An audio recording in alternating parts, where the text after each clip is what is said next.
나를 지으신 이가 하나님, 나를 부르신 이가 하나님, 나를 보내신 이도 하나님, 나의 나 된 것은 다 하나님 은혜라. 공주 싸다. 그리고 얼마 전에 제가 알았는데 우리 이동희 목사님은 저희 마을에서 바로 가까운 그 마을에서 목회하시고 또 고향 사람인 것을 제가 알고 큰 기쁨을 느끼게 됐습니다.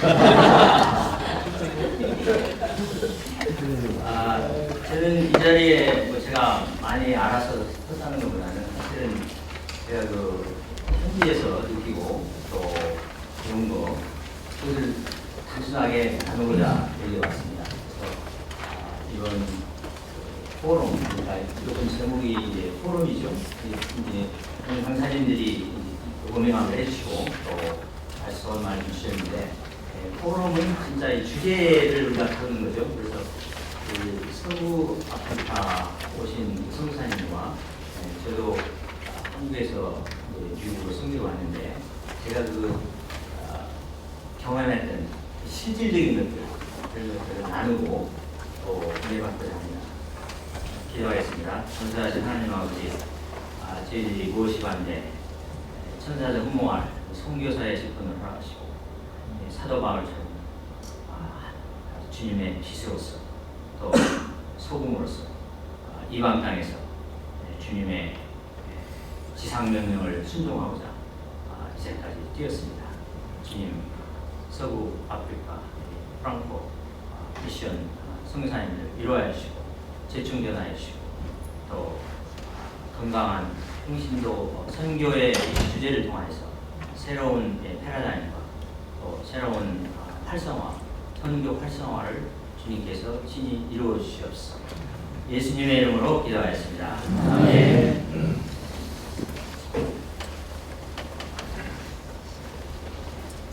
네. 첫 번에 전체 의도를 마태복음 28장 19절에서 20절로 잡았습니다. 다 같이 한번 읽어보겠습니다. 시작. 그러므로 너희는 가서 모든 민족을 제자로 삼아 아버지와 아들과 성령의 이름으로 세례를 베풀고 내가 너희에게 공부한 모든 것을 가르쳐 지키게 하라. 볼지어다 내가 세상 끝날까지 너희와 항상 함께 있으리라 하시니라. 이것은 이제 예수님의 지상 명령이죠. 그래서 우리가 지상 명령을 순종하기 위해서 선교지에 가서 또 주님을 위해서 열심히 뛰고 또 이 자리에 모였습니다. 제가 이 말씀을 한번 풀어보면은 첫째는 가는 것이 중요하죠. going, 선교사로 가고 그 다음에 하는 일이 뭡니까? 선교사로 가면은 모든 민족 제자와 그러니까 현지인들 모든 사람들 제자 훈련하는 거죠. 제자 다음에 그리고 세례 베풀고 세례를 받는 것은 이제 거듭나는 거죠. 한 사람을 끝까지 도와서 거듭나게 도와줘서 세례를 받게 하고 그 다음에는 가르치라 성경을 말씀으로 가르쳐야죠. 그래서 1대1 공부 그리고 지키게 하는 거 이제 1대1 공부로 끝나지 아니하고 한 단계 넘어서 지키게 하는 거 그게 이제 실천하는 신앙생활. 그래서 이제 우리가 소감쓰기나 신방이나 여러 가지 이제 쇼텀 미션이나 이런 걸 통해서 실천하는 생활을 하게 해주고 그 다음에 함께하는 생활을 하죠. 이제 공동생활. 내가 너희와 항상 함께 하시리라.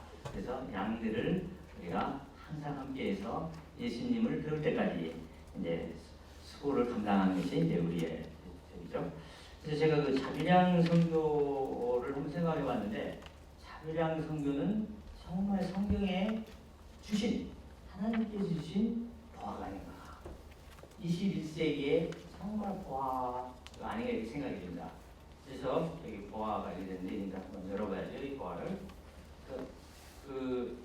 마태복음 13장 44절에 보면 천국은 마치 밭에 감추인 보화와 같으니 사람이 이를 발견한 후 숨겨두고 기뻐하여 돌아가서 자기의 소유를 다 팔아 그 밭을 샀느니라. 제가 밭에 보화가 숨겨졌다고 알면은 저도 다 팔고 그 밭을 사겠습니다. 천국은 그런 것 같죠? 네, 천국, 우리가 천국의 비밀을 알았으니까 우리가 다 팔고 이제 하나님의 역사에 동참하게 되죠. 저는 지난 가을에 아틀란타에 있는 킴네 컨퍼런스에 참석한 후에 또 샬롯에 와서 또 우리 안창호 성사님과 점심을 같이 하게 됐습니다. 그래서 제 이메일 달라고 해서 주고 이제 했는데 나중에 보니까 원고를 보내달라고 그래요. 네, 원고가 아주 급하다고 빨리 보내달라고 퍼블리시를 해야 된다고. 그래서 제가 빨리 보냈습니다. 근데 내가 발제하는 사람 것은 내가 못 봤어요. 그 영답하는 것은 내가 원고를 못 봤습니다. 그래서 오늘 이제 여기 와서 봤는데, 그래서 안창호 선교사님이 초청을 해주시고 또 아프리카 브로큰 선교사님들 보아 하나님이 주신 보아를 나누게 되어서 감사합니다. 그리고 우리 응답하시는 그 김철수 선교사님께도 감사를 드립니다. 그래서 우리가 같이 한번 고민해보고 또 한번 하나님께서 주시고자 하시는 말씀이 무엇인가 생각해보고자 합니다. 자비량 선교사의 감수인 보아는 제가 2007년 가테말라에서 전문인 평신도 선교대회를 준비했습니다. 그래서 제가 거기 가서 준비하고 몇 번 조인트로 한인교회하고 같이 했는데 정말 좋았어요. 많은 그 전문인 선교사들이 세계 각지에서 와서 선교사의 비전을 보았습니다. 거기에 그 주제는 전교인 선교사 운동이었습니다. 우리가 특정한 사람만이 복음을 전하는 게 아니고 목사님이나 또 재직들이만 전하는 게 아니고 모든 교인이 말씀을 전한다면 얼마나 큰 효과를 가져올 것인가, 그 파장을 한번 생각해 보겠습니다. 왜냐하면은 전 교인에게 탤런트를 주었어요. 탤런트를 주었는데 그걸 감춰두면 안 되죠. 그걸 써먹어야 되죠. 그럼 써먹으면은 더 주죠. 그러면 그것은 폭발적인 아마 선교 효과가 나지 않을까 생각합니다. 그래서 전교인이 선교사가 되는 그런 비전을 보게 되는데, 그래서 이 비전을 위하여 저는 올인을 하게 되죠. 다 팔고 이제 모든 것을 팔고 이 자비량 선교 이것에 올인을 하게 됩니다. 그래서 새로운 패러다임으로서 선교 모델, 이것은 우리가 선교 활성화를 기대하는 이런 차원에서 아주 중요하다고 봅니다. 우리가 여러 가지 교회가 어려움을 겪고 또 학생들이 요즘 성경 공부를 잘 안 하려고 합니다. 그러나 이 평신도 선교 모델을 통하여서 우리가 교회의 복음과 또 하나님께 영광을 돌리기를 기도합니다. 시작하기 전에 저의 이야기를 잠깐 해보는 게 필요하겠죠. 그래서 저는 그 로마서 1장 14절 15절이 제 선교 요절입니다. 헬라인이나 야만이나 지혜 있는 자나 어리석은 자에게 다 내가 빚진 자라.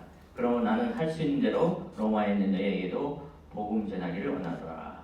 이건 제가 미국에서 온 선교사님한테서 말씀 공부를 하고 또 선교사로 나오게 된 동기가 됐는데, 그래서 저는 미국 선교사님들에게 빚진 자의 심정이 있습니다. 그래서 미국 학생들도 내가 빚을 갚아야 되겠다.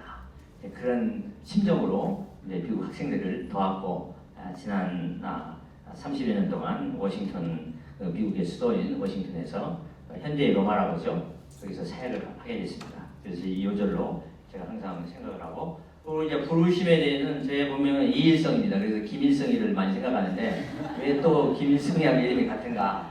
그래서 이제 우리 목자님은 저를 인본주의의 귀수라고 그렇게 불렀습니다. 제가 편하기 전에는 인본주의의 귀수 이일성, 그런데 이름을 이제 바꿔가지고 이아브라함이라고 쓰었다가 또 이야곱으로 변했습니다. 너는 아들이 셋이니까 너는 아브라함이 될 수 없다.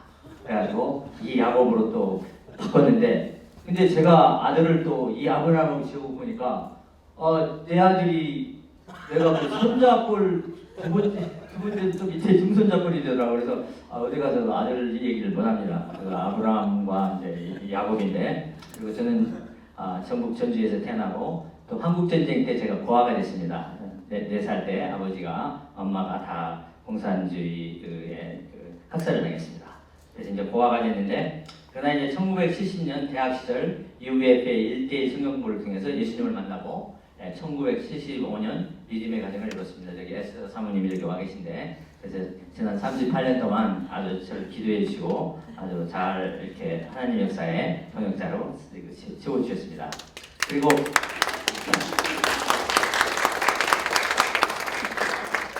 이제 1977년 세계선교회 부르심을 영접하고, 제가 그때 LG에 다니고 있었는데 LG 작업을 그만두고 미국의 수도 워싱턴에 평신도 선교 사역을 시작했습니다. 그래서 현재 이루고 있는데, 그래서 현재는 120여 명의 제자 중심의 선교교회로 성장을 하고 10여 명의 선교사를 파송했습니다.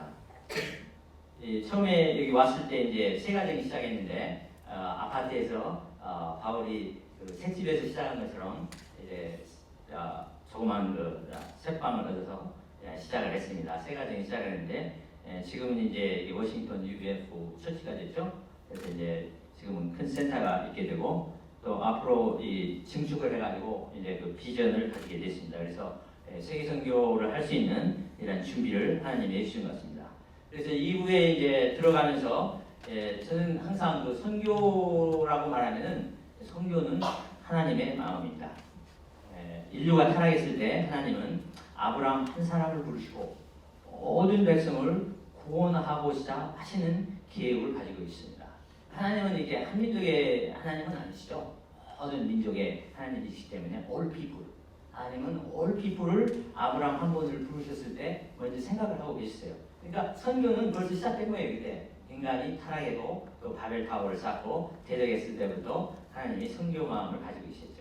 그래서 예수님을 통하여 그 계획을 이루셨죠. 그래서 예수님은 첫 번째 온 선교사로 이제 이 세상에서 선교를 이루시고 다 이루었다고 하시고 이제 하늘나라로 가셨죠. 그래서 그 예수님의 그 승천하시기 전에 제자들에게 이제 모든 민족을 제자로 삼으라는 이제 지상명령을 주셨습니다. 그래서 교회는 예수님의 이 지상명령을 재림의 날까지 순종하고 따라야 합니다. 여기서 중요한 것은 지상명령을 제자들에게만 주신 것이 아니라 모든 신자에게 주셨다는 점입니다. 그래서 모든 신자가 예수님의 지상명령을 따르는 것이 중요하다고 생각합니다.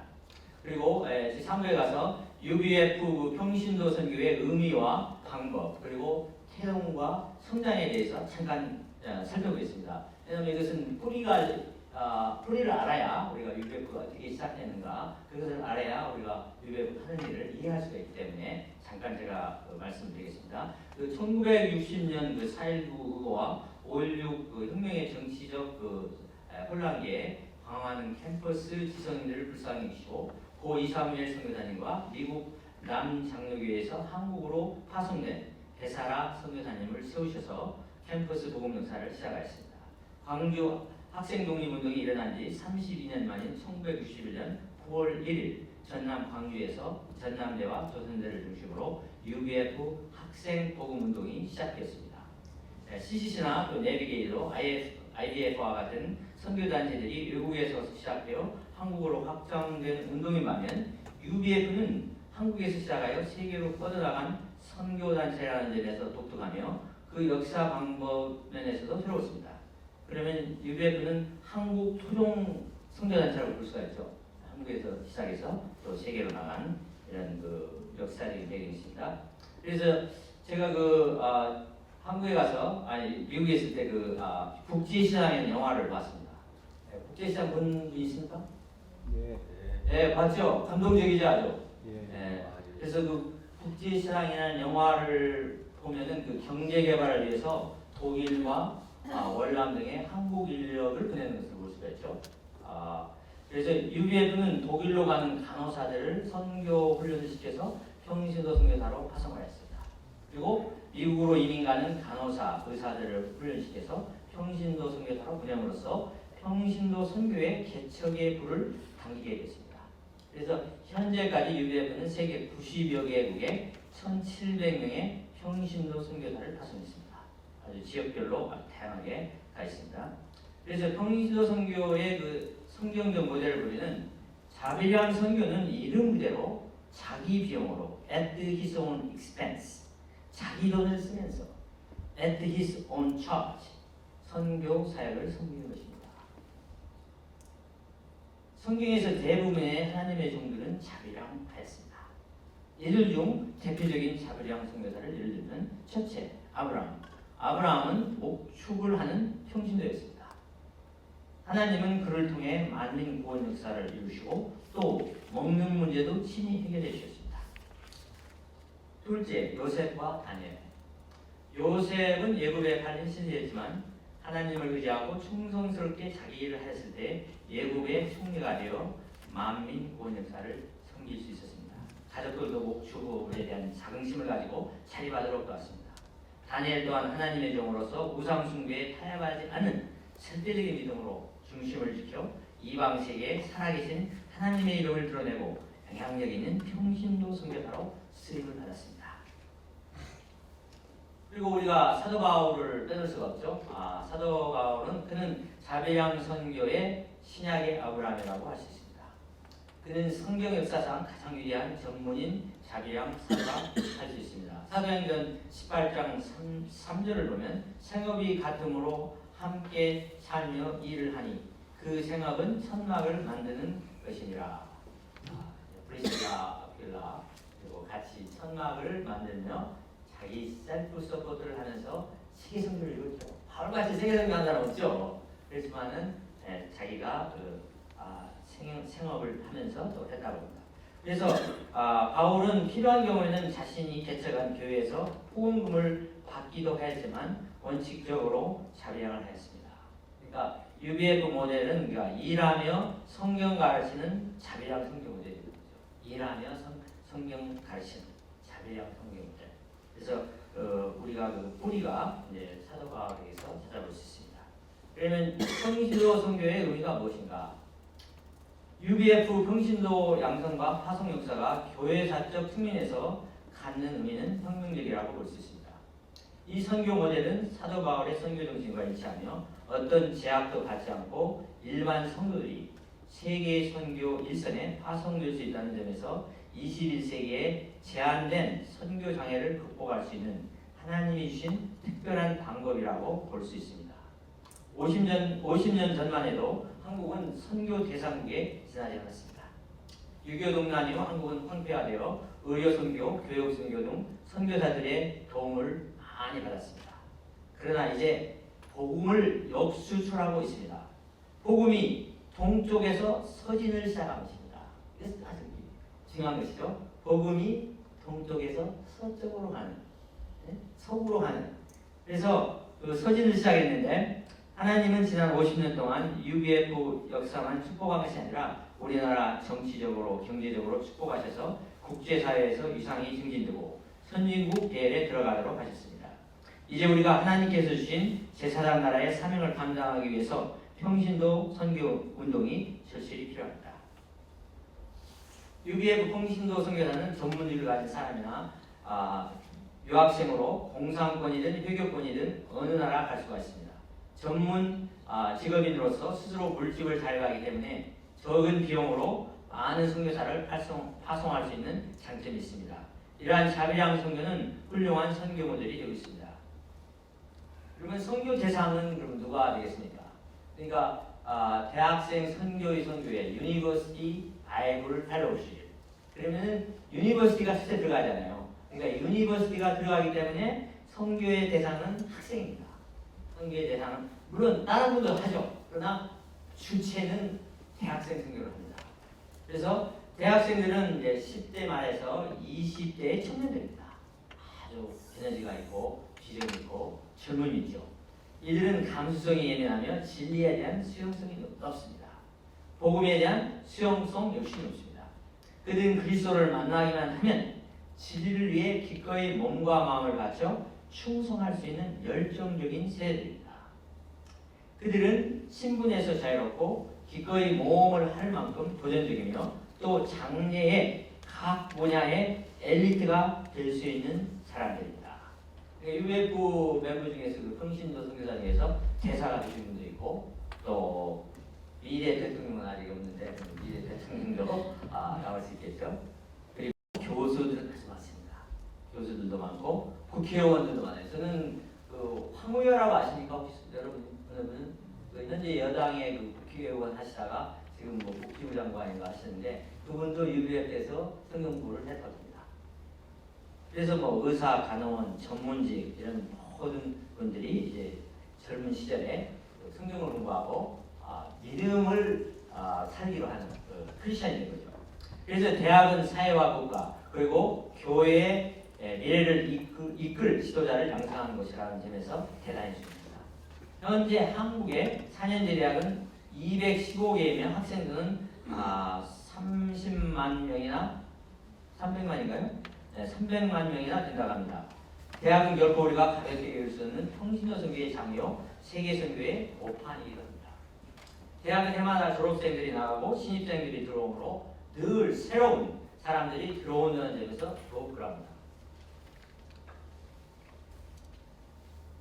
대학이 선교의 장이요 대학생들이 선교의 대상일 뿐만 아니라 장차 선교의 주체요 선교에 헌신할 일꾼이라는 점에 주목해야 됩니다.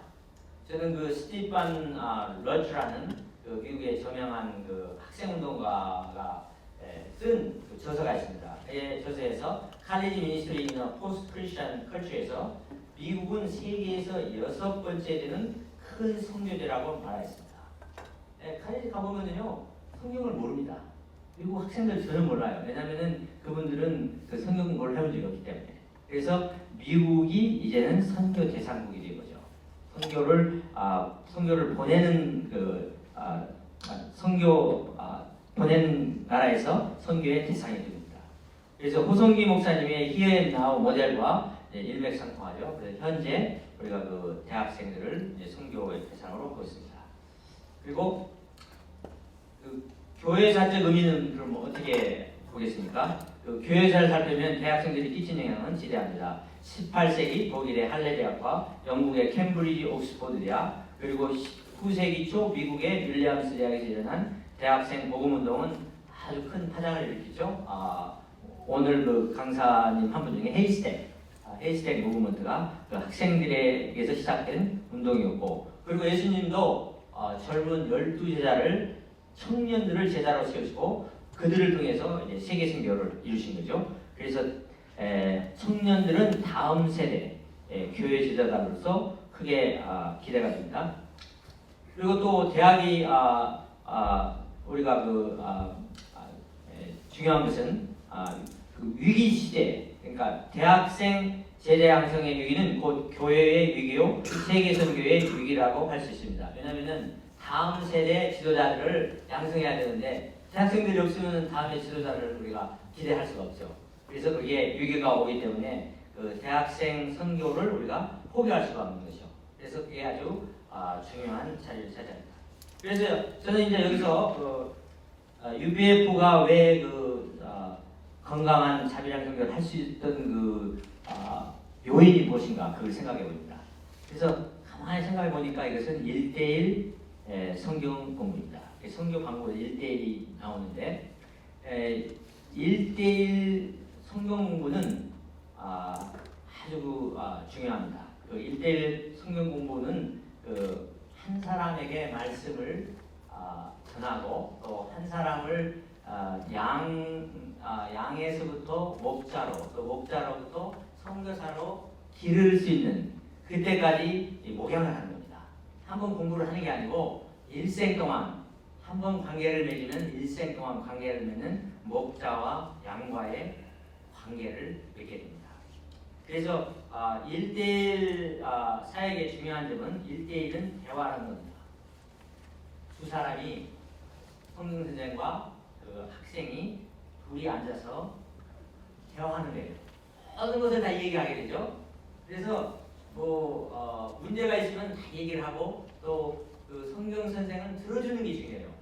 말을 자기가 많이 하는 게 아니고 이제 들어주고 또 거기에서 기도적인 면이 생기죠. 이제 들어주니까 우리도 그 자녀들과의 그 대화가 많이 단절되지 요즘. 왜냐하면 스마트폰을 많이 쓰고 또 여러 가지 다른 것에 있기 때문에 대화가 많이 단절되면은 굉장히 잘 통화가 안 되죠. 그런데 이제 1대1을 하다 보면은 통화가 되는 거예요. 그리고 이제 소셜 미디어 뭐 여러 가지 이런 복잡한 생활 속에서 들어주는 사람이 있다는 것은 정말 행복합니다. 그래서 1대1 공부가 정말로 중요한 그 효과적인 방법이 됩니다. 그래서 저희는 그 1대1 공부 교재가 준비되어 있습니다. 그래서 그냥 공부하는 게 아니에요. 또 문제지가 있어요. 문제지가 있고 문제지를 풀어가지고 와요. 미리 문제지를 주어서 그 전주에 문제지를 주고 와서 그 정해진 시간에 공부를 합니다. 1대1로. 그래서 첫 번째 뭐 9단계 공부, 성경 공부, 최신자들에게는 예수님의 하나님의 창조에서부터 타락과 그리고 아브라함의 부름과 또 그 신약의 그 구원과 그 죄와 이런 것의 기본적인 것을 공부하죠. 그리고 창세기는 15과목 나누는데 창조신앙을 배우죠. 아브라함 하나님, 야곱의 하나님, 이삭의 하나님, 조셉의 하나님. 그리고 사복음서, 그다음에 복음신앙, 사도행전의 기독교 역사, 로마서에서 기독교 교리, 서신에서 믿음의 실천 이런 그 교재가 다 준비되어 있습니다. 그래서 이 단계적으로 그 양을 처음부터 이제 1단계부터 이제 그 신앙 고백을 할 때까지 1대1로 도와주는 거예요. 근데 이 교재가 아주 잘 되어 있습니다. 그래서 여러분들이 그 교재가 필요하면 불안적으로는 아직 안 되어 있는데 그 필요하시면은 저희들이 이제 수여를 할 수가 있죠. 그래서 1대1 공부 교재가 잘 되어 있고 그리고 이제 그 1대1 성경 공부는 하나님 방법인 것 같아요. 제 생각에는 왜냐하면 한 사람을 중요하게 여기시는 게 하나님입니다. 아브라함을 보십시오. 25년간 1대1 공부했죠. 그래서 아브라함이 이삭을 바칠 때까지 그 순종의 학교에서 졸업할 때까지 아브라함을 아무리 실수를 해도 끝까지 도와서 믿음의 주상으로 세우시죠. 그리고 모세도 이제 40년 동안 광야에서 또 대화하시고 또 키우시고 다윗도 마찬가지죠. 다윗이 왕이 될 때까지 광야에서 1대1로 도우시고 예수님도 니코데모와 1대1로 대화하시죠. 너희가 거듭나야 하니라. 그리고 사마리아 여인에게 물 좀 달라 하신 예수님 1대1로 잘 도와줘. 그러니까 사마리아 여인이 마음이 확 열려가지고 예수님의 말씀을 받고 또 선교사가 되죠. 그 마을에. 그래서 그 바울도 디모데를 잘 도와서 이제 그 영적인 아들로 세우고 이제 그 1대1로 역사합니다. 제가 그 여기는 그 잔 라이버트라는 형제인데 1대1로 공부를 하는데 자기 문제를 다 얘기해요. 그러면은 자기 고민이 있고 그러면은 얘기를 하고 그래서 이제 창세기 공부를 하고 있는데 그래서 우리가 이 말씀을 나누고 또 말씀만 나눌 뿐 아니라 또 말씀이 끝나면은 저녁 식사도 같이 하고 또 무슨 좋은 일 있으면 또 선물도 다 주고 그래서 이제 교제가 아주 깊습니다. 그래서 이 형제는 지금 NSA라는 정부 기관에서 일을 하고 있는데 지금 막 사회 우리 주일집회 사회 보고 또 성장을 하고 있습니다. 그리고 여기는 스티븐 아이스원은 이제 그 너싱 프로그램에 입학이 됐습니다. 그래서 아주 야구과 같이 아주 끈질기고 아주 그 상대가 촉망되는 그 미국 학생입니다. 그래서 여기는 좀 성격이 야곱 같아요. 그래서 그 사람과 씨름을 잘하고 또 하나님과 씨름을 해서 성장을 하고 있습니다. 그리고 여기는 아브라함이라는 2세인데 여기는 이삭과 같아요. 그래서 아주 조용하고 또 말씀도 잘 하고 그래서 공부하는데 아주 문제가 없어요. 힘든 양이 있고 또 쉬운 양이 있거든요. 여기는 쉬운 양이라고 볼 수 있습니다. 염소같이 좀 그런 양도 있고 여러 가지 종류가 있는데 여기는 아주 쉬운 양이에요. 왜냐하면 이삭과 같이 조용하고 말씀을 아주 잘 받습니다. 그래서 여기는 이제 우리 동역자가 갔을 때 치는 이거 1대1 하는 그 양이죠. 그래서 그 1대1 공부가 이제 아주 중요한 그 UBF의 사역이 중심이 되죠. 그래서 1대1 공부를 많이 한 사람들은 다른 훈련이 필요 없어요. 성경을 다 하니까 아무 때든지 어디든지 성교사를 갈 수 있는 거예요. 성교지만 나오면 그냥 가는 거예요. 왜냐하면 1대1로 이미 무장이 돼 있으니까. 근데 성교사라고 특별히 훈련할 필요가 없는 거예요. 이 사람들은 평소 때 4년간 성경 공부를 했습니다. 그러니까 하나님이 부르심이 있으면 바로 나가는 거예요. 뭐 어디 걷다리 안 가는 거예요. 성경 때문에 이게 아주 중요한 거고. 그래서 1대1 그 역사가 이제 훈련의 그 중요한 것은 1대1입니다. 그래서 케냐 선교사 신공사에는 그 아프리카 선교사님, 케냐 선교사님들이 처음에 가니까 이제 외국인과 1대1로 긴밀한 대화를 하는 것을 꺼리는 것을 알았어요. 그래서 일정 기간 동안 사랑의 관계 성공했고 때가 되면 1대1 관계 성공했고 성경 공부하고 그래서 이제 점차 내면을 열게 하고 그래서 이제 케냐에도 이렇게 접목을 해서 이제 성장하는 좋은 케이스가 있습니다. 케냐 저는데 케냐도 가보고 우간다도 가보고 사우스 아프리카도 가보고 여러 군데 가봤는데 아프리카에서도 목양이 가능해요. 그래서 아프리카에도 우리는 이제 그 현지인이 자라면 목자라고 그럽니다. 그래서 목자로 자라는 현지인이 목자로 자라서 리더가 되는 경우도 많이 있습니다. 그 챕터의 지도자로서 이렇게 성장을 합니다.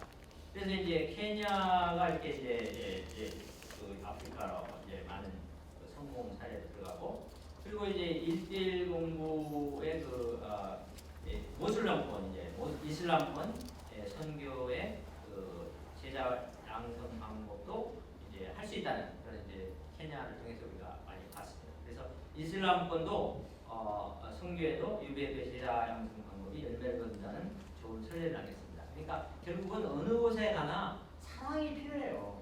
사람은 1:1 그 관심과 사랑이 필요해요. 사랑을 주면은 잘하는 거예요. 그렇기 때문에 우리가 식물은 이제 이슬을 먹고 자라지만은 사람은 사랑을 먹고 자라죠. 그래서 우리가 하나님의 사랑이 있는 곳에는 또 1:1이 있게 되고, 또 사람들이 마음을 열어서 이 천국 복음을 받아들이게 되는 거예요. 그래서 이제 여기 그 1:1 공부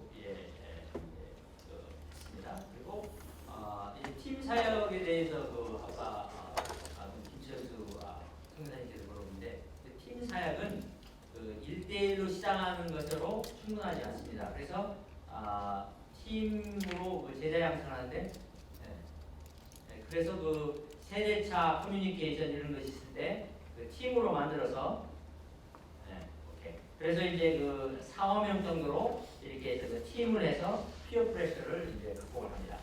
그래서 이제 팀 멤버들이 이렇게 짜여 있죠. 그 다음에 이제 요회가 있습니다. 이제 요회는 이제 팀보다 좀 큰 미팅인데 소그룹으로서 이제 그 요회가 아주 UBF의 두세 가정에서 이제 10명에서 20명 정도로 해서 같이 그룹 공부하고 소감 발표하고, 그다음에 이제 소감 쓰기는 이제 자기가 배운 것을 그 실제 적용하는 겁니다. 그러니까 이것은 애플리케이션이라고 볼 수가 있죠. 우리가 성경을 공부했으면은 그것을 우리 생활 속에 이제 접목을 시켜야 하기 때문에 여러 방법으로 소감을 씁니다. 그리고 이제 소감을 이제 쓰고 거기서 이제 말씀을 받고 큐티를 하고, 그래서 이제 성장을 하죠. 그래서 이제 우리 김철수 성사님이 그 소감에 대해서 좀 물어봤는데, 나중에 그것은 좀 하기로 하고, 그리고 이 선교사와 그 파송 선교사의 건강한 관계는 여기 자료에 있기 때문에 읽으시고, 또 그 지원도 그래서 이제 제가 그 결론을 이제 내려보면은 그 1:1 선교로 훈련을 받았을 때 자기가 선교 그 훈련을 받은 것을 가지고 선교지에 가서 그대로 실천하면 돼요. 따로 뭐 할 게 없어요. 저도 그 미국에 와서 한국에서 배운 것을 그대로 실천인데, 물론 이제 그 어저스를 해야 되겠죠. 좀 이제 컬처나 랭귀지나 뭐 여러 가지가 있는데, 그런 것을 이제 극복을 하고 현지에서 이제 적응을 해가지고 현재는 이제 선교사 재파 성공하고, 여기는 이제 닥터 스티브 해가라고 여기서 우리가 나가서 좀 타이완에서 하는 그 역사입니다. 그래서 저는 그 결론적으로 선교는 혼자 하는 것이 아니고 네트워크가 중요하다고 봅니다. 그래서 팀 내 역할이 중요하고, 또 우리가 선교 단체들이 서로 협력하여서 이제 프론트에서 도와주는, 그래서 끌어주고 밀어주고 그렇게 해서 선교를 같이 할 때 우리가 예수님의 지상명령을 잘 수행하는 그러한 훌륭한 또 열매 맺는 이러한 귀한 선교 역사를 할 수 있다고 믿겠습니다. 감사합니다.